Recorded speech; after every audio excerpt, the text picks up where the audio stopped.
ಒಂದು ಅಂಗೈ ಇರುವಷ್ಟು ಜಾಗದಲ್ಲಿ ಬಿಟ್ಟರೆ ಅದನ್ನು ಮತ್ತೆ ನೀವು ಕಾಣಲಾರ್ರಿ. ಹಾಗಾಗಿ ಇದೇ ರೀತಿ ಅಲಕ್ಷ್ಯ ಮಾಡಿದರೆ ಮಿಕ್ಕ ಯಾವ ದೇಶದ ಯಾವ ಜನರು ಬಂದು ಇದನ್ನು ಕಾಪಾಡುತ್ತಾರೆ? ಕಾಪಾಡಬೇಕಾಗಿರ್ತಕ್ಕಂಥವ್ರು ನಾವು ನೀವುಗಳೇ, ಕನ್ನಡಿಗರಾಗಿರ್ತಕ್ಕಂಥವರು.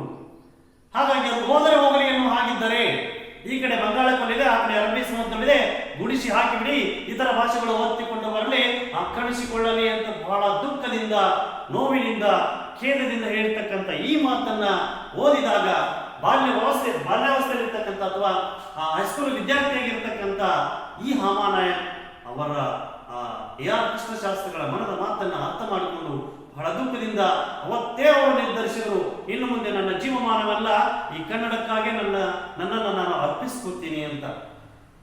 ಆ ಪ್ರಕಾರವಾಗಿ ಬಾಳೆ ಬದುಕಿರ್ತಕ್ಕಂಥವರು ಹಾಮಾನಾಯಕರು. ಈ ಮಾತುಗಳನ್ನು ಓದುತ್ತಾ ನನ್ನ ಹದಿಹರೆಯದ ಮನಸ್ಸಿನಲ್ಲಾದ ಖೇದ, ಯಾವಾಗ AR ಕೃಷ್ಣಶಾಸ್ತ್ರಿಗಳು ದುಃಖದಿಂದ ಹೇಳಿರ್ತಕ್ಕಂಥ ಈ ಮಾತನ್ನ ಓದಿದಾಗ ಆ ಹದಿಹರೆಯದ ವಯಸ್ಸು, ಹೈಸ್ಕೂಲು ವಿದ್ಯಾರ್ಥಿ ಅಂದ್ರೆ ಹದಿಹರೆಯದ ವಯಸ್ಸು, ಆ ಹದಿಹರೆಯದ ವಯಸ್ಸಿನಲ್ಲಿ ಇವರ ಹಾಮಾನಾಯಕರ ಮನಸ್ಸಿನಲ್ಲಿ ಆಗಿರ್ತಕ್ಕಂಥ ದುಃಖ, ಖೇದ, ಅಷ್ಟೇ ಅಲ್ಲ ಭಯ ಕೂಡ ಇತ್ತು. ಹೌದಾ? ಹಾಗಾದ್ರೆ ಇದೇ ರೀತಿ ಆದರೆ ಮುಂದೆ ನಮ್ಮ ಕನ್ನಡ ಭಾಷೆಗೆ ಏನೆಲ್ಲ ಆಪತ್ತುಗಳು ಬರಬಹುದಲ್ಲ ಅಂತಕೊಂಡೇನಪ್ಪ ಅಂದ್ರೆ ಭಯವೂ ಕೂಡ ಆಯಿತು, ಜೊತೆಗೆ ಅಸಹಾಯಕ ಪರಿಸ್ಥಿತಿಯನ್ನು ಎದುರಿಸಬೇಕಾಯಿತು. ಯಾಕಂದ್ರೆ ಆ ಹದಿಹರೆಯದ ವಯಸ್ಸಿನಲ್ಲಿ ಏನಪ್ಪ ಅಂದ್ರೆ ಅವನಿಗೆ ಏನೋ ವಿಷಯವೇ ಗೊತ್ತಿರಲಿಲ್ಲ, ಹೊರ ಜಗತ್ತಿನ ಒಂದು ಪರಿಚಯ ಇರುವುದಿಲ್ಲ. ಹಾಗಾಗಿ ನಮ್ಮ ಕನ್ನಡ ಭಾಷೆ ಇಷ್ಟೊಂದು ಆಪತ್ತುಗಳು ಎದುರಿಸ್ತಾ ಇದೆಯಾ? ಹಾಗಾಗಿ ಇಲ್ಲಿ ಆ ಹುಡುಗನಿಗೆ ಒಂದು ರೀತಿ ಖೇದ ಉಂಟಾಯಿತು, ಭಯವೂ ಉಂಟಾಯಿತು, ಜೊತೆಗೆ ಇಲ್ಲಿ ಅಸಹಾಯಕತೆ, ಏನೂ ಮಾಡೋದಕ್ಕಾಗದೇ ಇರತಕ್ಕಂಥ ಅಸಹಾಯಕ ಪರಿಸ್ಥಿತಿಯಲ್ಲಿ ಈ ಹಾಮಾನಾಯಕರವರು ಹೈಸ್ಕೂಲ್ ವಿದ್ಯಾರ್ಥಿಯಾಗಿ ಇದ್ದಾಗ ಇದ್ರು. ಜೊತೆಗೆ ಸಿಟ್ಟು ಕೂಡ ಇತ್ತು. ಹೌದಾ? ಹಾಗಾದ್ರೆ ನಮ್ಮ ಕನ್ನಡ ಭಾಷೆಗೆ ಇಷ್ಟೊಂದು ಏನಪ್ಪ ಅಂದ್ರೆ ಅಡಳುತೊಡಗಳಿವೆಯಾ ಅನ್ನುವಂಥ ಒಂದು ಸಿಟ್ಟು ಕೂಡ ಇತ್ತು. ಆ ನೋವನ್ನ, ಆ ಭಯವನ್ನ, ಆ ಅಸಹಾಯಕತೆಯನ್ನ ನಾನು ಇವತ್ತು ಅನುಭವಿಸುತ್ತಿದ್ದೇನೆ ಅಂತ ತಿಳ್ಕೊಂಡು ಇವರು ತಮ್ಮ ಅಧ್ಯಕ್ಷೀಯ ಭಾಷಣದಲ್ಲಿ ಮಾತಾಡಿದ್ದಾರೆ. ಹಾಮಾನಾಯಕರು ಬಾಲ್ಯದಲ್ಲಿ ಅಥವಾ ಹದಿಹರೆಯದಲ್ಲಿ ಇರ್ತಕ್ಕಂಥ ಅವತ್ತು ಅವರ ಮನಸ್ಸಿಯಾಗಿರ್ತಕ್ಕಂಥ ಖೇದವನ್ನ, ಭಯವನ್ನ, ಅಸಹಾಯಕತೆಯನ್ನ ಮತ್ತು ಕ್ರೋಧವನ್ನ ನಾನು ಇವತ್ತು ಅನುಭವಿಸುತ್ತಿದ್ದೇನೆ ಅಂತ ಇಲ್ಲಿ ಲೇಖಕರು ಹೇಳ್ತಾರ. ಹೀಗೆ ಕೃಷ್ಣಶಾಸ್ತ್ರಗಳಲ್ಲಿ ಸಂಸ್ಕೃತವನ್ನಷ್ಟೇ ಕೈ ಮಾಡಿ ತೋರಿಸಿರುವುದಾದರೂ ಸಂದರ್ಭವು ಕನ್ನಡದ ಎಲ್ಲ ಕುತ್ತುಗಳನ್ನು ಪ್ರಾತಿನಿಧಿಕವಾಗಿ ಸಂಕೇತಿಸುತ್ತದೆಂದು ಇಟ್ಟುಕೊಳ್ಳಬಹುದು. ಇಲ್ಲಿ ಯಾವ ಕೃಷ್ಣಶಾಸ್ತ್ರಿಗಳು ಅಲ್ಲಿ ಸಂಸ್ಕೃತವನ್ನೇ ಕೈ ಮಾಡಿ ನೇರವಾಗಿ ಹೇಳಿದ್ದರೂ ಕೂಡ ಕನ್ನಡಕ್ಕೆ ಒದಗಿರ್ತಕ್ಕಂಥ ಕುತ್ತುಗಳನ್ನು ಅವರು ಎಚ್ಚರಿಸಿದ್ರು.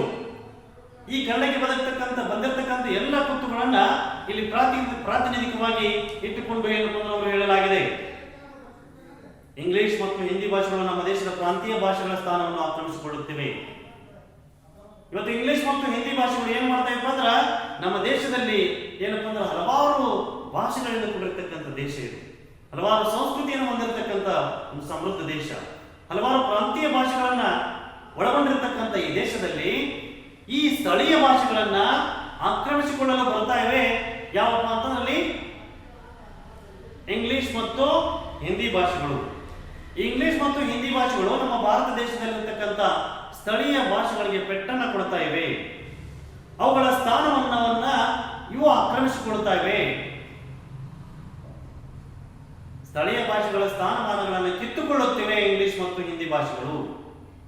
ಯಾವ ಭಾಷೆಗೆ ಯಾವ ಸ್ಥಾನವಿರಬೇಕು ಆ ಮರ್ಯಾದೆಯನ್ನು ನಾವು ಮೀರಬಾರದು. ಸ್ಥಳೀಯ ಭಾಷೆಯನ್ನು ಮಾತಾಡತಕ್ಕಂಥ ಸ್ಥಳೀಯ ಭಾಷಿಗರು ಯಾವ ಭಾಷೆಗಳಿಗೆ ಯಾವ ಸ್ಥಾನಮಾನವನ್ನು ಪಡಬೇಕು ಆ ಮರ್ಯಾದೆಯನ್ನು ನಾವು ಮೀರಿ ನಡೀಬಾರದು. ಸ್ಥಳೀಯ ಅಂದ್ರೆ ಇಲ್ಲಿ ಆ ಪ್ರದೇಶದಲ್ಲಿ ಮಾತಾಡತಕ್ಕಂಥ ಸ್ಥಳೀಯ ಭಾಷೆ. ಈ ಭಾಷೆಗಳ ಮೇಲೆ ಅನ್ಯ ಭಾಷೆಗಳಾಗಿರ್ತಕ್ಕಂಥ ಇಂಗ್ಲಿಷ್ ಮತ್ತು ಹಿಂದಿ ಭಾಷೆಗಳು ಈ ಸ್ಥಳೀಯ ಭಾಷೆಗಳ ಜಾಗವನ್ನು ಕಿತ್ಕೊಂಡು ಅವು ಆಕ್ರಮಣವನ್ನು ಮಾಡಿಕೊಳ್ತಾ ಇವೆ. ಹಾಗಾದ್ರೆ ಅವುಗಳಿಗೆ ಬರೋದಕ್ಕೆ ಅವಕಾಶ ಕೊಟ್ಟವರು ಯಾರು ಅಂದ್ರೆ ನಾವೇ. ಹಾಗಾದ್ರೆ ಎಷ್ಟು ಅವಕಾಶವನ್ನು ಕೊಡಬೇಕು ಅಷ್ಟೇ ಕೊಡಬೇಕಾಗಿತ್ತು, ಎಷ್ಟು ಮರ್ಯಾದೆ ಕೊಡಬೇಕು ಅಷ್ಟೇ ಕೊಡಬೇಕಾಗುತ್ತೆ. ಹೊರಗಿನಿಂದ ಬಂದಿರತಕ್ಕಂಥ ವ್ಯಕ್ತಿಗಳಿಗೆ ನಾವು ನಮ್ಮ ಮನೆಯನ್ನು ಬಿಟ್ಟು ಕೊಡುವುದಲ್ಲ. ಹಾಗಾಗಿ ಇಲ್ಲಿ ಸ್ಥಳೀಯ ಭಾಷೆಗಳ ಸ್ಥಾನಮಾನವನ್ನ ಆಕ್ರಮಿಸಿಕೊಳ್ಳುತ್ತಿರುವ ಯಾವುದಾದ್ರೂ ಎರಡು ಭಾಷೆಗಳು ಇದ್ದರೆ ಭಾರತದಲ್ಲಿ ಅದು ಇಂಗ್ಲಿಷ್ ಮತ್ತು ಹಿಂದಿ ಎಂದು ನಾವು ಹೇಳ್ಬೋದಾಗಿದೆ. ಹಾಗಾಗಿ ನಾವು ತಪ್ಪನ್ನ ಮಾಡ್ತಾ ಇದ್ದೀವಿ ಅಂತಕ್ಕಂಥದ್ದನ್ನ ಇಲ್ಲಿ ಹಾಮಾನಾಯಕರು ಎಚ್ಚರಿಸ್ತಾರ. ಯಾಕಂದ್ರೆ ಹೊರಗಿನಿಂದ ಬಂದಿರತಕ್ಕಂಥ ಈ ಬೇರೆ ಭಾಷೆಗಳಿಗೆ ಇಂಗ್ಲಿಷನ್ನ ನಾವು ಎಷ್ಟು ಅದಕ್ಕೆ ಮರ್ಯಾದೆ ಕೊಡಬೇಕು, ಎಷ್ಟು ಉಪಯೋಗಿಸಬೇಕು ಅಷ್ಟೇ ಉಪಯೋಗಿಸಬೇಕು. ಅದನ್ನ ನಮ್ಮ ಅವಶ್ಯಕತೆಗೆ ತಕ್ಕಷ್ಟು ಮಾತ್ರ ಉಪಯೋಗಿಸಬೇಕು. ಆದರೆ ನಾವು ನಮ್ಮ ಜೀವನ ಪೂರ್ತಿ ಅದನ್ನೇ ಉಪಯೋಗಿಸಿದರೆ ಏನಪ್ಪ ನಮ್ಮ ಸ್ಥಳೀಯ ಭಾಷೆಯನ್ನು ನಾವು ಮರೆತಂತೆ ಆಗುತ್ತದೆ. ಹಾಗಾಗಿ ಯಾವ ಯಾವ ಭಾಷೆಗೆ ಯಾವ ಯಾವ ಸ್ಥಾನಮಾನವಿರಬೇಕು ಆ ಮರ್ಯಾದೆಯನ್ನ ನಾವು ಮೀರಬಾರದು ಅಂತ ಇಲ್ಲಿ ಲೇಖಕರು ಹೇಳ್ತಾರೆ. ಕರ್ನಾಟಕದಲ್ಲಿ ಕನ್ನಡವೇ ಪ್ರಥಮ, ಪ್ರಧಾನ, ರಾಜ, ರಾಣಿ, ರಾಜಕುಮಾರ ಎಲ್ಲ ಮಿಕ್ಕ ಯಾವ ಭಾಷೆ ಆದರೂ ಇಲ್ಲಿ ಸೇವಕರ ಸ್ಥಾನದಲ್ಲಿರಬೇಕು. ಕರ್ನಾಟಕ ಅಂದ್ರೆ ಇದು ಕನ್ನಡ ಸ್ಥಳೀಯ ಭಾಷೆ. ಇಲ್ಲಿ ಕರ್ನಾಟಕದಲ್ಲಿ ಕನ್ನಡವೇ ಪ್ರಥಮ, ಕನ್ನಡವೇ ಪ್ರಧಾನ, ಕನ್ನಡವೇ ರಾಜ, ಕನ್ನಡವೇ ರಾಣಿ, ಕನ್ನಡವೇ ಎಲ್ಲ. ಮಿಕ್ಕ ಯಾವುದೇ ಭಾಷೆಯಲ್ಲಿ ಅದು ಕನ್ನಡದ ಕೆಳಗಿನ ಸ್ಥಾನದಲ್ಲಿರಬೇಕಾಗತ್ತ, ಅದು ಈ ಕನ್ನಡದ ಸೇವಕನ ಸ್ಥಾನದಲ್ಲಿರಬೇಕಾಗತ್ತ ಅಂತ ಇಲ್ಲಿ ಲೇಖಕರು ಹೇಳ್ತಾರೆ. ಹಾಗಾಗಿ ಇವತ್ತು ನಾವು ಯಾವ ಯಾವ ಭಾಷೆಗಳಿಗೆ ಯಾವ ಯಾವ ಸ್ಥಾನಮಾನವನ್ನು ಕೊಡಬೇಕು ಆ ಮರ್ಯಾದೆಯನ್ನು ಮೀರಬಾರದು. ಕರ್ನಾಟಕದಲ್ಲಿ ಕನ್ನಡವೇ ಪ್ರಧಾನ, ಕನ್ನಡವೇ ಪ್ರಧಾನ, ಕನ್ನಡವೇ ರಾಜ, ಕನ್ನಡವೇ ರಾಣಿ, ಕನ್ನಡವೇ ಎಲ್ಲ. ಮಿಕ್ಕ ಯಾವ ಭಾಷೆ ಇದ್ದರೂ ಸರಿ ಅದು ಇಲ್ಲಿ ಸೇವಕನ ಸ್ಥಾನದಲ್ಲಿರಬೇಕು. ಪ್ರತಿಯೊಂದು ಹಿಂದಿಯೇತರ ರಾಜ್ಯದಲ್ಲಿರುವ ಕೇಂದ್ರಾಡಳಿತ ಸಂಸ್ಥೆಗಳು, ಉದ್ಯಮಗಳು, ಕಚೇರಿಗಳು ಆಯಾ ಪ್ರಾದೇಶಿಕ ಭಾಷೆಗಳನ್ನು ಬಳಸದಿರುವುದರಿಂದ ತಮ್ಮಷ್ಟಕ್ಕೆ ದ್ವೀಪಗಳಾಗಿ ನಿಂತಿವೆ. ಇವತ್ತು ಏನಾಗಿದೆಯಪ್ಪ ಅಂದ್ರೆ ಕೇಂದ್ರಾಡಳಿತ ಪ್ರದೇಶಗಳಾಗಿರ್ಬೋದು, ಹಲವಾರು ಪ್ರದೇಶಗಳಲ್ಲಿ ಕೇಂದ್ರ ಸರ್ಕಾರದ ಒತ್ತಡದಿಂದ ಆ ಹಿಂದಿ ಭಾಷೆಯನ್ನ ಅಥವಾ ಇಂಗ್ಲಿಷ್ ಭಾಷೆನ ಹೇರಿಕಟ್ಟ ಅಲ್ಲಿ ಸ್ಥಳೀಯ ಭಾಷೆಗಳನ್ನೆಲ್ಲ ಏನಪ್ಪ ಅಂದ್ರೆ ಈ ಎಲ್ಲ ಇಂಗ್ಲಿಷ್ ಮತ್ತು ಹಿಂದಿ ಭಾಷೆಗಳು ಆಕ್ರಮಿಸಿಕೊಂಡು ಬಿಟ್ಟಿವೆ. ಹಾಗಾಗಿ ಅಲ್ಲಿ ಜನರ ಪಾಠ ಹೇಗಿದೆಪ್ಪ ಅಂದ್ರೆ ಅವರೊಂದು ದೀಪಗಳಂತ ಆಗ್ಬಿಟ್ರಿ. ಯಾವುದೋ ಒಂದು ನಮ್ಮ ದೇಶದ ದಿವನ ಇಲ್ಲಪ್ಪ, ಯಾಕಂದ್ರೆ ಅಲ್ಲಿರ್ತಕ್ಕಂಥ ಕಾಗದ ಪತ್ರಗಳಾಗಿರ್ಬೋದು, ಅಲ್ಲಿ ವ್ಯವಹಾರಗಳೆಲ್ಲವೂ ಹಿಂದಿ ಮತ್ತು ಇಂಗ್ಲಿಷ್ ನಲ್ಲಿ ನಡೆದಾಗ ಆ ಸ್ಥಳೀಯ ಭಾಷೆಯ ಜನರಿಗೆ ಅದು ಅರ್ಥವಾಗದೆ ಆ ಸೌಲಭ್ಯಗಳಿಂದ ಆ ಸ್ಥಳೀಯ ಭಾಷೆ ವಂಚನೆಗೊಳಗಾಗುತ್ತಾರೆ. ಹಾಗಾಗಿ ನಾವು ಮೊದಲು ಸ್ಥಳೀಯ ಭಾಷೆಗೆ ಮಹತ್ವವನ್ನು ಕೊಡಬೇಕಾಗತ್ತ. ಅಂದಾಗ ಮಾತ್ರ ಉಳಿದ ಭಾಷೆಗಳಲ್ಲಿ ಸೇವಕರ ಸ್ಥಾನದಲ್ಲಿದ್ದರೆ ಅವರಿಗೂ ಕೂಡ ಆ ಎಲ್ಲ ಸೌಲಭ್ಯಗಳು ದೊರೆಯುತ್ತಾವು. ಅದೇ ರೀತಿಯಾಗಿ ಪ್ರತಿಯೊಂದು ಹಿಂದಿಯೇತರ ರಾಜ್ಯದಲ್ಲಿರುವ ಕೇಂದ್ರಾಡಳಿತ ಸಂಸ್ಥೆಗಳು ಹಿಂದಿಯನ್ನು ಬಿಟ್ಟು ಬೇರೆ ಭಾಷೆ ಇರ್ತಕ್ಕಂಥ ಕೇಂದ್ರಾಡಳಿತ ಪ್ರದೇಶಗಳಲ್ಲಿ ಇಲ್ಲಿ ಇಂಗ್ಲಿಷ್ ಅನ್ನ ಒತ್ತಾಯದಿಂದ ಅಲ್ಲಿ ಜನರಿಗೆ ಮತ್ತು ಅಲ್ಲಿ ಕಚೇರಿಗಳಲ್ಲಿ ಬಳಸಿದಾಗ ಆ ಸ್ಥಳೀಯ ಜನರಿಗೆ ಅಲ್ಲಿ ಕೇಂದ್ರಾಡಳಿತ ಪ್ರದೇಶದಲ್ಲಿರ್ತಕ್ಕಂಥ ಜನರಿಗೆ ಆ ಭಾಷೆ ಬರದೆ ಅವರು ದೀಪಗಳಾಗಿ ಏನಪ್ಪ ನಿಲ್ಲಬೇಕಾಗತ್ತ.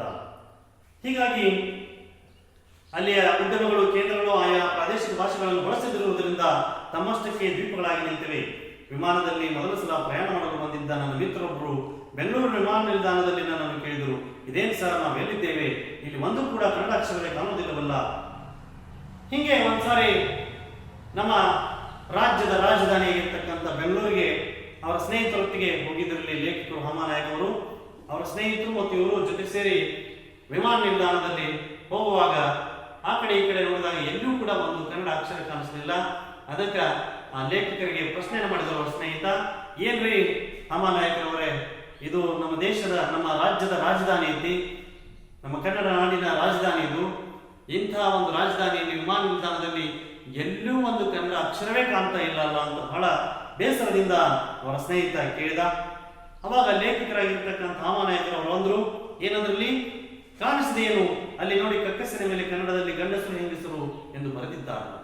ಯಾಕೆ ಕಾಣಿಸೋದಿಲ್ರಿ, ಇಲ್ಲಿ ನೋಡ್ಲಿ ಒಂದ್ ಕಡೆ ನೋಡ್ಲಿ ಅಂತ ತಿಳ್ಕೊಂಡು ಏನಪ್ಪ ಅಂದ್ರ ಅಲ್ಲಿ ಕಕ್ಕಸಿನ ಅಂತಂದ್ರಲ್ಲಿ ಅಲ್ಲಿರ್ತಕ್ಕಂಥ ಶೌಚಾಲಯದಲ್ಲಿ ಒಂದು ಕಡೆ ಗಂಡಸರು ಮತ್ತು ಹೆಂಗಸರು ಅಂತ ಬರೆದಿದ್ರು.